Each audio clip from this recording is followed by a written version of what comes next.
Welcome to the Business with Beers podcast. This is the place where we help entrepreneurs expand their business, build their wealth, and generate passive income. I'm your host, Brian Beers, an entrepreneur who's on a mission to inspire growth from everyone around me. Remember that you need to take the actions others won't, and you can live the life that others don't. Please be sure to check out my weekly newsletter that now drops every Thursday. It includes one quote, one tweet, one podcast recommendation, plus some business and investing insight from me. It's short and it's sweet. My goal is to provide you with just a couple gold nuggets to help inspire your growth. Go to brianbeers.com to subscribe. And sometimes it gets fuzzy and don't worry about it. So,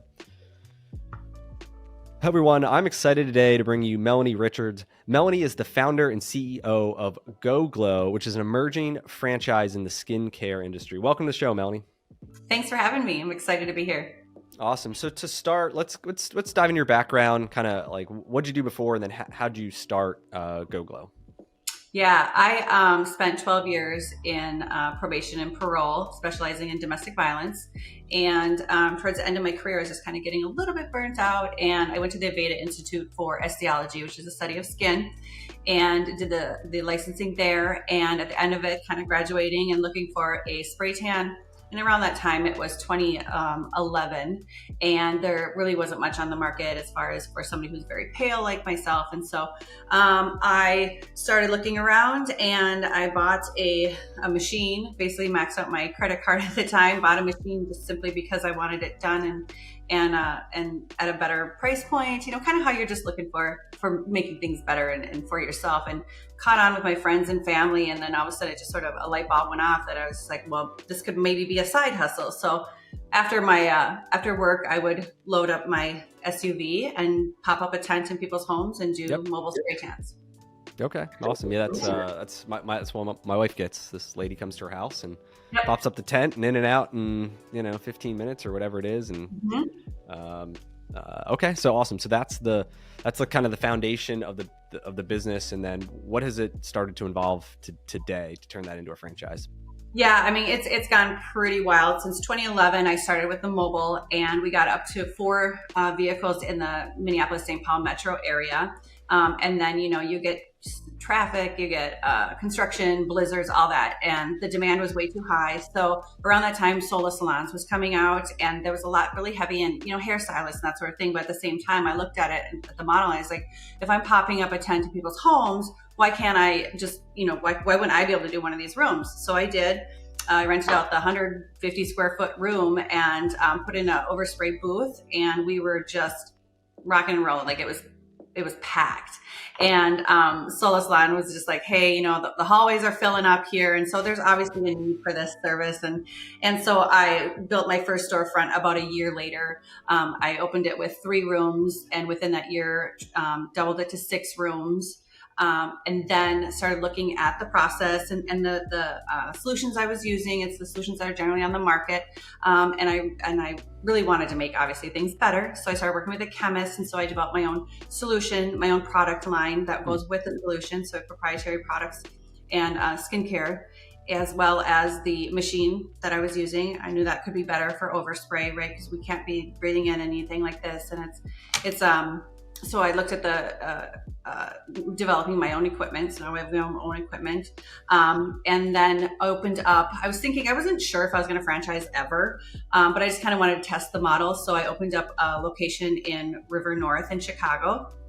In Minnesota. Yeah, so I'm in Minneapolis. Far. Yeah, exactly. So I opened up in Chicago. It's great. I love that location. And then, and then we opened up another one here in Minnesota in 2020. So, and I have a salon suite. Okay. So as of today, at a corporate, you've got 3 kind of flagship stores plus still one. Okay. And then when did you start franchising? Started franchising in just July of this year. Okay, July of 2023 as we're recording this. Awesome. Okay. And what makes it unique? What makes this different than, I guess there's tons of tanning or places, right? So what's the secret sauce here? Yeah, the reason for goGLOW being insanely successful is just our approach to spray tanning. We call it, it's a goGLOW. It's not a spray tan, because I'm definitely trying to separate myself from the industry. The industry right now is very fragmented. There's basically people popping up, basements, garages, and the level of service and the level of care and the level of education that goes into this service is really lacking in a lot of areas. goGLOW is the first one to come out and just basically say, hey, look, everybody needs to raise their standards. It's a professional skincare service.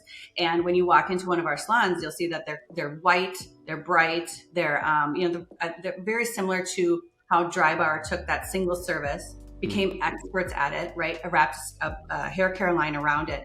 It's that same model, right? So, with goGLOW, we really focus on education, ingredients. People should know what's going on their skin, how to care for their skin. And so when people leave goGLOW, they're feeling like they've got education of what works in a spray tan. Why is this working? A lot of people have a lot of misinformation about what a spray tan is, what's happening on your skin, and, always natural, organic ingredients. So just cleaning up everything, okay, raising the level of service. And then you sell products as well, right? Yes. Yep. I have my own skincare products. So we have 5 core products, and I like to keep it really clean and simple, right? We have a cleanse, we have a body hydrate, we have a tan extender, an exfoliate, and then a touch-up spray to use at home. Gotcha.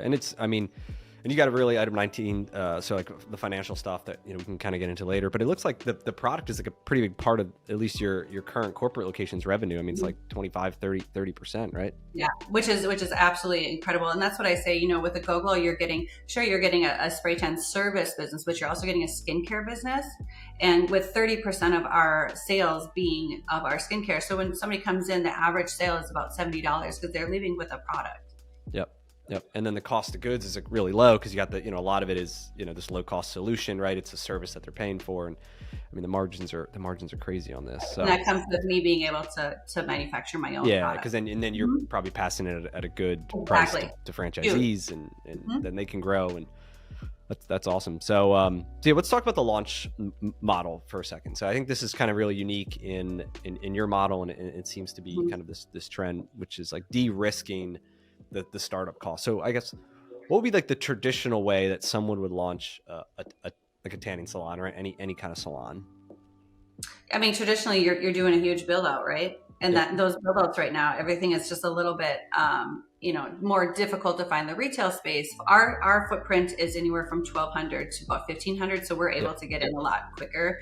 But waiting on you sign your franchise agreement and then you go into the real estate, and that could take anywhere from 6 to 8 months. Yep. And then you got to build it, to find it, negotiate it, wait till the other person gets out, and then contractors and lease and so what's even for you, what's the flagship store? What does it cost to build out the flagship or the retail store?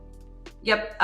For me, it was back in 2020. So of course things changed about that. So all in with the machines and everything is roughly $225,000. Okay. Yep. And that's for a 6-room salon. Yep. And then now it's obviously it's higher. So the traditional model, right, is you wait up to a year to find the spot. You hope it's a good spot, and you're spending $300,000. And so what is the way that you guys do it that now helps de-risk some of that? Right. So we, took the whole model of, me beginning the whole business in a salon suite, and truly how much revenue you can drive out of one room, because we have 20-minute appointments, right? So we can do 3 appointments in an hour. Appointments are averaging $70. So to be able to open so we'll ship 1 machine out, open in a salon suite. And at that time, you can build your local marketing. You can get awareness. You can get your influencers in. You can.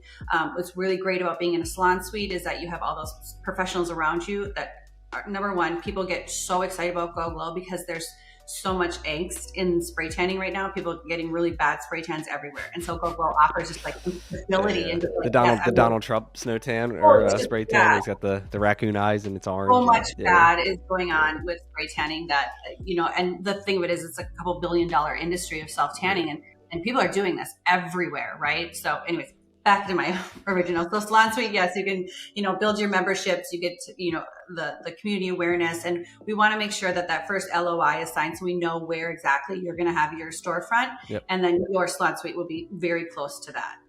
Okay, so they go, you identify a market. So I'm in Philly, you say, hey, there's a certain neighborhood I want, like whatever, college town, whatever makes sense. And then I go, I have to find the lease though first of the flagship, which could take some months, right? Right now, our first ones are signing their LOIs. It's taken about 60, 80 days or so. Okay, it's not bad. So 2 months, I find my spot. Yeah. And then I think it's because of our footprint. Mm-hmm. Then I launch the salon suite. I start hiring the team, learning the systems, make mistakes while my costs are low, right? Building the customer base. Is it a membership based? Is it highly recurring revenue, or is it like one time? What's the mix? Yeah, we just started offering memberships in September. So we don't have the numbers. Next year we'll have our numbers, of course. But yeah. Well, but I'd imagine it's a sticky service, right? A lot of the people, clients probably are recurring, so it makes sense just to, offer a discount if they, they pay for it. Correct. So you launch in the salon suite that you're paying weekly, right? It's like what, $300 or so a week, something in that range. I guess. Yeah, I think it's between $250, depending on your market, right? It's about $250 to $325, I would say, a week. Yep. And then, so then while the building's getting built, however long that takes, then you're doing all this, and then you shift into the new one. That's awesome. So now, at what stage? So you open in July. Do you have some franchisees now? I guess you said signed NOI. How many franchises do you have sold and like actively working to open? Yep, we have 3 partners. We have one in Houston, we have one in Dallas, and we have one in Birmingham, Detroit area metro. And Dallas looks to be opening their salon suite here in the next week and a half, maybe. So they're ready to go. And what's really exciting about is our Dallas partners is it's a husband and wife, Chris and Aaron Kobus. And Chris he's the chief marketing officer for European Wax Center. So okay. Yeah. So it's really still like actively. He when they went public, he left, then he took his he went exactly. Yeah, exactly. So he's really fired up about the brand, and we do have him working now on the corporate side on the marketing, because I can't talk about that. Like that's huge. That's a huge win. You attract someone like that to your brand, not only as a franchisee, but also as someone who can help with the team. And I'd imagine he's probably signed a multi-unit development deal. Yes. In Dallas, obviously major metro. Mm-hmm. So talk about a little bit that in terms of like the scalability of it. I mean, you kind of mentioned you opened up this location in Chicago, probably to test like how like can I operate this thing remotely? Like, am I gonna have all these headaches? So kind of talk about, I guess, that experience of operating a remote location, and how scalable do you think this is? Right. Yeah. So the Chicago location, all of my locations are run by one manager. Now, of course, we would never recommend doing multi-state, right? Yeah. So, up to, I would say 4 or 5 in your area can be run by one manager. Yep. So that makes it incredibly, easy on the payroll. We can talk about that too. But as far like as one manager, like a district manager, and then each like salon has its own manager, or no, just one manager. So you have one person who would oversee potentially 4 or 5 locations, salons, and then the salons only have the technicians. Absolutely. Yeah. And our technicians, I have, like in Chicago, they're only part-time. It attracts young professionals who are doing their career or whatever the case is, and they just like a really great place to work, and it's fun. Our clients are always super happy to be there. It's a very easy, it's not taxing, it's not like a massage, you don't have to be licensed. It's 20-minute service, and they make a lot of money because they're making tips, commission, and of course they're hourly, so our average is around $35 an hour. Okay, that's awesome. For a part-time, yeah, exactly. Yeah, so then so it's like a part-time job. So it's a bunch of part-time people. They can work a couple hours at whatever shift they can get and build, a couple $100 a week or whatever they're looking to make, right? Right. And it depends on what you it just make the schedule work, right? So if you want full-time people, you can obviously hire full-time people. But for me, it's always just worked. I've had a lot of part-time people, and they stay a very long time. We don't have problems recruiting employees. Like, right now the market's really difficult to find employees. And every single day I'm opening up my email, and it's, somebody asking, are you hiring? Are you hiring? I love goGLOW. I just got my goGLOW. And, so they get they get us that way. So. And then do you, does each person have a keys? Like, is it easy to kind of get the stores open, and like, I'm assuming there's no cash, or like, how do you handle like some of the operations like that with a bunch of part-time people? Yeah, we have just a digital key in. It's all digital pay. Yeah. Yep, exactly. Yep. Well, we do accept cash. We haven't had any problems whatsoever. I'm just sort of resistant because I'm old school, so I don't want to cut that option off. But I would say 90% is all card. And then do people book an appointment with a specific person, or do they book just, hey, I want an appointment, and then they're all like, whoever's available knocks it out? Right. And that's sort of the beauty of how the business is built, is that it's not built on Sarah, providing a goGLOW, right? So it is, you're booking a goGLOW, and we make sure that, that everybody knows, that everybody's trained to the top, and it's not about who provides your service. It's the goGLOW that makes the difference. It's the proprietary techniques, it's the solutions, it's the products. And so we don't have that, in a lot of beauty industry, you get really cattiness and who's getting appointments and who's not. We don't have that problem with goGLOW. Okay. And you feel that, I guess you probably have a pretty good training process so that each technician is consistent in their execution of the service. Right. It's about 20 hours. And we've also, with launching franchises, we are building out a learning management system. So anyone that comes into the system will have a dashboard and has absolutely everything to do with how to do everything with a goGLOW. And we have videos and we have trainings. And so when they onboard their employees, the employee will go through the virtual, more so learning about the products and the ingredients. And then it will be a roughly 8-hour hands-on.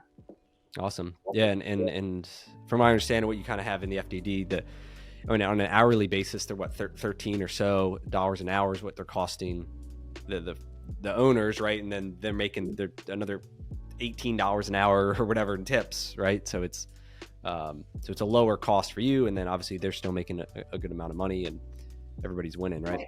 That on average sale is about $70, and everybody tips 20% on that. So Yep. That makes sense. Awesome. So what has been the biggest challenge so far, I guess, in you kind of like growing this business? Keeping up with it has been a great challenge. Making sure, because it's just been, when you're just a solo entrepreneur, every dollar has been going back into building and the designing and developing machines is a few $100,000, all of these things. So the difficulty is just making sure that, you have enough of money to keep growing, basically. Okay. Yeah. And what's your team look like from a corporate level to support franchisees? Right. So I have executive vice president of operations, Chelsea, and she's the sort of the hand holder extraordinaire for people coming on board. She walks them through the entire process and is there for them. And then we have Chris Kobus, of course, with our chief marketing officer.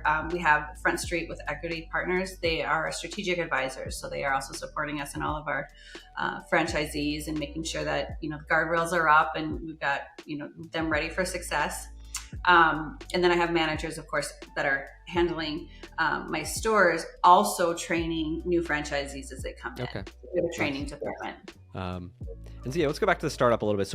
So how do you do the startup? Like, what's it cost to buy one? And I know it's kind of a loaded question because like they start right low, but then they, they're going to have obviously the 300,000 or 250, whatever it is for the bigger build out. And so did they start low and then get a loan, or do you have them get the loan up front for the build out, but then they don't really have any expenses for a little while? Like, how do you work through kind of the cost side and the financing of starting one up? Right. We have our machines are the sort of the backbone, of course, of the service. You need to start with either 4 or 6. We allow to start with 4 because we the last thing I want to do is strap anybody to anything, right? We just want to make sure that they are healthy and they're growing perfectly. And so with the machines, probably the cost up front is just one machine. Open up your salon suite. Of course, you need to apply for, if you're going to do an SBA, that's going to be your build out cost. And we have CDS is our construction company that is a white glove. So they handle all the due diligence. They help with the when you go into any space to make sure that they see any problems up front or anything like that. So you have that. The contract management system is really great for the build out. And depending on the markets, right? So markets can be anything right now. It's just really wild. But as we said earlier, for my Maple Grove store is around $225 to get in the front door when that has your machines. And the opening order is around, I think it was 20, but Yep. you're opening your salon suite first. So that opening order in a salon suite is around 10. Yep. Okay. And so all in, they're going to spend anywhere. I mean, the FDD's got 230 to 400. It all depends, right? But like, but they're starting in the thing, they get it going, they get the cash flow, and then, you know, hopefully by the time they're incurring the larger expenses, they kind of got the business down and it's grooving. But right. And obviously you guys have development agreements. I mean, are you looking for multi-unit developers, guys who want to go, and families that want to do 3, 5, 10 locations, like, or do you want more single, like smaller operators? Yeah, right now, you know, with an emerging brand, we want those the more of a smaller. I would be uncomfortable offering up a large anything right now. You know, I just want to keep it real lean and strong. You know, so right now we have offered up to 3. Okay. Yep.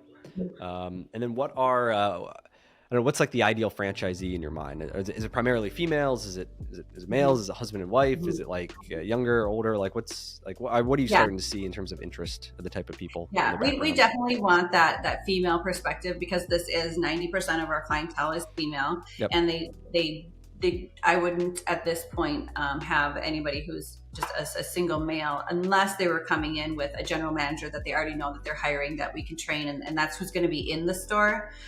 It's just the way that the business is, you know, it's just very female centered.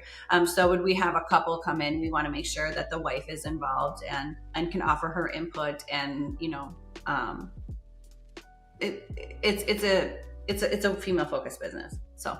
Yep. Okay. Yeah, that's what I figured. So that's great. You know, we talked a little bit on the numbers, but I mean, the earnings potential's, you know, huge in 2022. You guys have very thorough item 19. Anybody who's interested, and they go through the process, obviously you get a copy of this, but I mean, a full P&L by costs per location, which a lot of, you know, brands, they only show sales, or they only show a few things. I mean, you've got sales, cost of goods, payroll, rent, utilities, commissions, advertising, you know, estimated royalties. Yeah, I'm a huge proponent of I want everyone to know everything, right? Because nobody wants to get into a business and there's all these sneaky costs, or, oh, I didn't see that coming. That would just be horrible. I am 100% in the shoes of, you know, of a franchisee, because I've been a business owner. I started this thing. You have to know what you're getting into. And luckily, that's the great thing about franchising, is sort of these bumpers have been put up. You know, I've taken all the lumps, I've taken the hits, and learned my lessons so that we can pass off something that is just really set and ready to go. Yep. Yeah, we got affiliate number 1. I guess that's your flag. That's like, is that your first location? Yes. It's been open for a bit. Yeah, almost 950,000 with close to 40% net. 692 for the next one, 377. So I mean, strong margins in all of them. So it's a great business model to be honest. I mean, between low cost of goods, low, you know, guaranteed payroll, the scalability of it, the fixed costs. So and the employees not needing to be licensed, it's huge right now. Mm-hmm. Yep, and quick to hire, and, you know, if it's flexible schedule, retention, I think that's a huge part. Is it's hard to hire people, it's hard to retain them, and so I think, you know, the kind of simpler the model in a lot of ways, the easier that becomes. So. Yeah, and it's a really exciting time because, you know, being an emerging brand, but also an emerging concept, we're first to market with something that literally I can say without a doubt, women are needing and stability in this service. And the fact that it hasn't been captured, you know, I've been building this for about 12 years and watching it and just being like, you know, I wanted to come exactly prepared, right? And with the right partners. With Front Street, I got very lucky. They're definitely the top of the franchising industry. And the ability to come out, you know, and you really do have to look at it like a dry bar. And the fact that, you know, Allie Webb came out, and she's one of my mentors. And so it's really great to have that at my fingertips too. And that she took a single service, perfected it, and made a blowout a thing, right? So now a blowout is like, of course, right? But back in the day, if you're like, what are you going to do an entire business on a blowout? You know, like that's crazy. Well, this is exactly what it is. You know, single service, perfect it, and take care of your clients. That's awesome. So what are your goals for 2024? 2024, I want healthy, happy, strong new store openings. You know, I'm so excited for our partners that have come on already. They're so fired up. I'm just I'm really excited for goGLOW to have like her time to shine, because like you said, it's a strong, beautiful business. I call it simple, but people call me out on that all the time. They're like, you can't say it's simple. You've just built good processes that make it simple. I'm like, okay, fine. But yeah, I'm just really excited for goGLOW to have her moment, because it's been 12 years of building, and literally every part of the business I have, brought down to the very basics and made sure that everything is exactly how, and you're maximizing every single penny. And that's where I see it, Yeah, and that's great, because that's how, that's, like I said, that's exactly how franchisees kind of go into it, and they're spending this money, and they're, they're nervous about how long it's going to take, and, what's it look like, and am I going to be supported once I write the check, and like,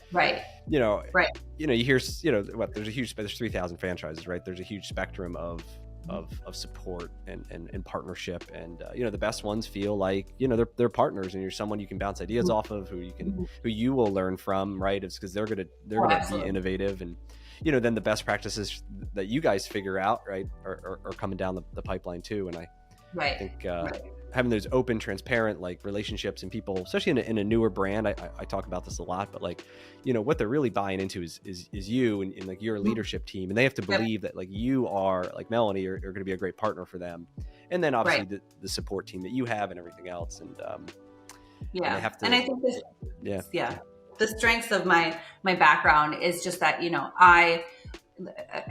we just had a confirmation day, and the question was posed to me, is like, what walls have you run into, and how have you handled that? And I just sort of kind of took me aback, because I don't really see walls. I wouldn't say, oh, I hit a wall, right? I just like, well, I figured that out. Yeah. And the prospector was like, it's because you're a strong Midwestern worker. And I'm like, I've come from, there's like this little tagline, from food stamps to founder, because that is my roadmap, right? So I was raised very, very poor. I didn't have entrepreneurs, but I had hardworking people around me. And that's the thing, is I just keep going, and I work hard, and I'm honest. I'm going to do the right thing. And so that's where I know that the partners coming in on confirmation day, they do feel that from me. And it's a true honesty of like, look, I'm going to do absolutely the best for everyone.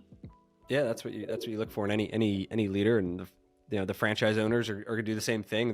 They should have that grit and that ability to overcome whatever challenges get thrown their ways. And that's like, it's all part of being a business owner, taking the risks and doing the things that other people won't do. Right. So that's awesome. And yeah, great for you to lead by example and show them how it's done, and to coach them on it all. So cool. Well, I appreciate you coming on and sharing your story. If anybody's interested in learning more about goGLOW, they can reach out to me, and I'm happy to get you introduced to the team. Or if you reach out to them directly, just tell them you heard about it here on the podcast. And yeah, we've got a bunch of free resources we can send to help anybody through the process, questions, and due diligence material. So thanks again, Melanie, for coming on, sharing your story. It's been great. I wish you guys the best of luck. Thank you. Thanks for having me. That's all we got for this episode with the Business with Beers podcast. One thing that would really help both us and other new potential listeners is to rate the show and leave a comment in iTunes, Stitcher, wherever you listen. Also, make sure to link up with me on your preferred social media platforms, LinkedIn, Instagram, Twitter, Facebook. You can find all my links at brianbeers.com. Please just share the podcast with anyone who you think might enjoy it. And until next time, remember to take the actions others won't, to live the life that others don't.